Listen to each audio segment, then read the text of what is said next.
이번 도쿄올림픽에 출전한 우리 선수단과 관련해서 앞서 철거된 그 이순신 장군 현수막도 그랬고요. 일본에서 참 여러 가지로 문제를 제기하고 있습니다.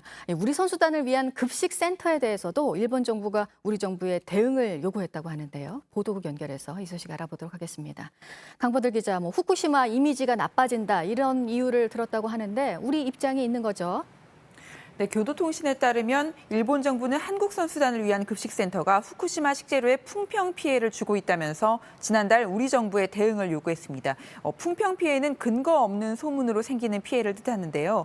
한국 정부가 체육회에 지침을 줘서 또 다른 정치적 문제가 생기지 않도록 하길 원했다는 게 일본 정부 관계자의 이야기입니다. 이런 요청에 우리 정부는 정부가 급식 지원센터를 차리라고 지시하지 않았다고 답한 걸로 전해졌습니다. 일본에서는 우리 선수단이 후쿠시마산 식재료와 꽃다발을 방사능 때문에 피하는 것 아니냐고 문제를 삼고 있는 건데요. 올림픽에서 체육회가 선수들에게 도시락 등 식사를 지원하는 건 2008년 베이징 이후에 늘상 있는 일입니다.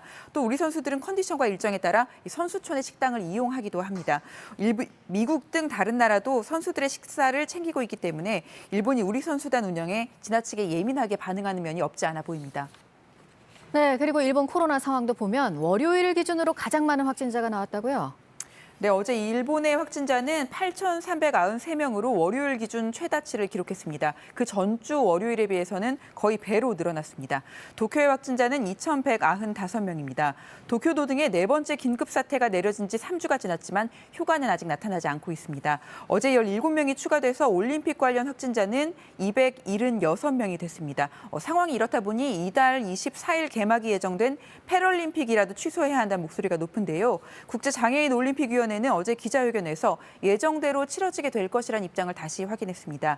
그러면서 최근 일본 확산세가 올림픽과 관련됐다는 근거는 확인되지 않았다고 덧붙였습니다. 네, 이 백신의 효과를 위해서 백신을 추가로 더 접종하는 걸 여러 나라들에서 지금 추진을 하고 있습니다. 독일도 계획을 내놨네요. 네, 독일 연방정부가 현지 시간 2일 계획을 밝혔습니다. 다음 달부터 면역력이 약한 노약자 등을 대상으로 화이자나 모더나 백신으로 3차 접종을 합니다. 또 접종을 원하는 12살부터 17살 어린이와 청소년에게도 백신을 제공하기로 했습니다. 독일뿐 아니라 영국도 다음 달부터 부스터샷 접종을 시작하고요. 스페인도 일정을 조율하고 있습니다. 이스라엘은 지난 일요일에 이미 접종을 시작했습니다. 부스터샷을 도입하는 건 이렇게 시간이 지나면서 백신의 효과가 떨어지거나 백신 효과가 낮은 변이 바이러스가 나오는데 대응하기 위해서입니다. 하지만 WHO는 아직 백신 효과 지속 기간에 대한 정보가 적다면서 부스터샷을 권고하지 않고 있고요. 전 세계 인구 중 70%가 백신을 맞지 못했는데 일부 선진국에서만 세 번째 접종까지 실시하는 건 비윤리적이라는 의견도 있습니다. 지금까지 아침 엔 지금 JTBC 강버들입니다.